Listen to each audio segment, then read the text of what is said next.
ಹೌದು, ಕೆವಿ ನವೀನ್ ಕಿರಣ್ ಎಂಬ ವ್ಯಕ್ತಿ ಸಮಾಜ ಸೇವೆಗೆ ಮತ್ತೊಂದು ರೂಪ. ಅಂತಹ ವ್ಯಕ್ತಿಯ ಜನ್ಮದಿನವನ್ನು ಅನೇಕರು ಸಂಭ್ರಮಿಸುವುದು ಕಳೆದ ಹಲವು ವರ್ಷಗಳಿಂದ ಇರುವ ಸಂಪ್ರದಾಯ. ನವೀನ್ ಕಿರಣ್ ಅವರ ಹುಟ್ಟುಹಬ್ಬದ ಪ್ರಯುಕ್ತ ಶಿಕ್ಷಕ ಹಾಗೂ ಪರಿಸರ ಪ್ರೇಮಿ ಗುಂಪು ಮರದ ಆನಂದ್ 7 ದಿನಗಳ ಸಪ್ತಾಹವನ್ನಾಗಿ ಆಚರಿಸುತ್ತಿದ್ದಾರೆ. ಪ್ರತಿನಿತ್ಯ ಒಂದೊಂದು ಸೇವಾ ಕಾರ್ಯದ ಮೂಲಕ ಹುಟ್ಟುಹಬ್ಬ ಆಚರಿಸುತ್ತಿದ್ದು, ಇಂದು ವಿವಿಧ ಕಾರ್ಯಕ್ರಮಗಳನ್ನು ಗುಡಿಬಂಡೆಯಲ್ಲಿ ಆಯೋಜಿಸಲಾಗಿತ್ತು.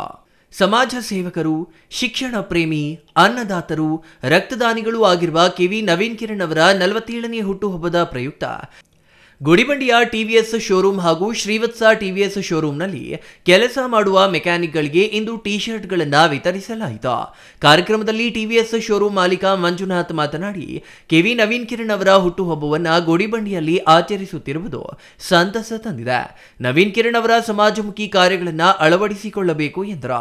ಗುಡಿಬಂಡೆ ಪಟ್ಟಣ ಪಂಚಾಯಿತಿ ಅಧ್ಯಕ್ಷ ವಿಕಾಸ್ ಮಾತನಾಡಿ, ಕೆವಿ ನವೀನ್ ಕಿರಣ್ ಅವರು ದಾನ ಧರ್ಮ ಮಾಡುವುದರಲ್ಲಿ ಮೊದಲಿಗರು. ಯಾರೇ ಹೋಗಿ ಸಹಾಯ ಕೇಳಿದ್ರು ಅವರಿಗೆ ಸಹಾಯ ಮಾಡುವ ಗುಣ ಹೊಂದಿದ್ದಾರೆ. ಅವರಿಗೆ ಹುಟ್ಟುಹಬ್ಬದ ಶುಭಾಶಯಗಳು ಎಂದರು.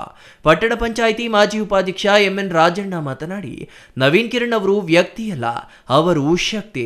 ಅವರ ಸಾಧನೆಗಳು ಪ್ರತಿಯೊಬ್ಬರು ಮೈಗೂಡಿಸಿಕೊಳ್ಳಬೇಕೆಂದರು.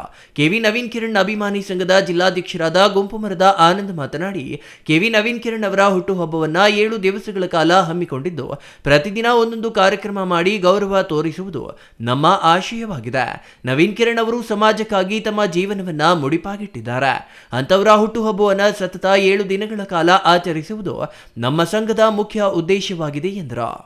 ವಿಶೇಷ ಏನಿಲ್ಲ, ನಮ್ಮ ನವೀನ್ ಕಿರಣ್ ಅವರ ಹುಟ್ಟುಹಬ್ಬ 47ನೇ ಹುಟ್ಟುಹಬ್ಬವನ್ನು ಆಚರಣೆ ಮಾಡ್ತಾ ಇದ್ದೀವಿ. ಅದರ ಅಂಗವಾಗಿ ನಿಮಗೆ ಕೊಡ್ತಾ ಇದ್ದೀವಿ.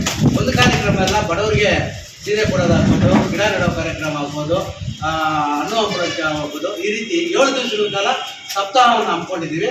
ಇದು ಒಂದು ಭಾಗ ಅಂದ್ಕೊಂಡು ಅದರಲ್ಲಿ ಕೊಟ್ಟಿದ್ದೀವಿ ನಿಮಗೆ. ದಯವಿಟ್ಟು, ಯಾಕಂದರೆ ರಕ್ತದಾನಿಗಳು ಆಮೇಲೆ ಸಮಾಜ ಸೇವಕರು ಅವರ ಒಂದು ಋಣ ನಾವೆಲ್ಲ ಬೆಳೀತಾ ಇದ್ದೀವಿ. ಅವ್ರು ಒಳ್ಳೆ ಸಮಾಜಕ್ಕೆ ಸೇವೆ ಮಾಡ್ತಾರೆ. ಮೊನ್ನೆ ಒಂದು ದಿವಸನೇ 2840 ರಕ್ತ ಮಾಡಿ, ಅಂದರೆ 8 ಅಂದರೆ ಸುಮಾರು 6000 ಜನ ಬದುಕ್ತಾರೆ ಅಂತ ಮಾತುಕತೆ ಮಾಡೋರು ಹುಟ್ಟುಹಬ್ಬ ಮಾಡೋದು ನಮ್ಮ ಉದ್ದೇಶ ಆಗಿದೆ. ಈಗಾಗಲೇ ರಂಗೋಲಿ ಸ್ಪರ್ಧೆ, ಮೆಕ್ಯಾನಿಕ್ಗಳಿಗೆ ಟಿ ಶರ್ಟ್ ವಿತರಣೆ ಮಾಡಲಾಗಿದೆ. ಮುಂದೆ ಹೆಣ್ಣು ಮಕ್ಕಳಿಗೆ ಸೀರೆ ವಿತರಣೆ, ಗಿಡ ನೆಡುವ ಕಾರ್ಯಕ್ರಮ, ಹಣ್ಣುಗಳನ್ನು ಹಂಚುವುದು, ಮಕ್ಕಳಿಗೆ ನೋಟುಬುಕ್ ವಿತರಣೆ ಮುಂತಾದ ಕಾರ್ಯಕ್ರಮಗಳನ್ನು ಹಮ್ಮಿಕೊಳ್ಳಲಾಗಿದೆ ಎಂದರು. Satish Babu, CTV news, Gudibande.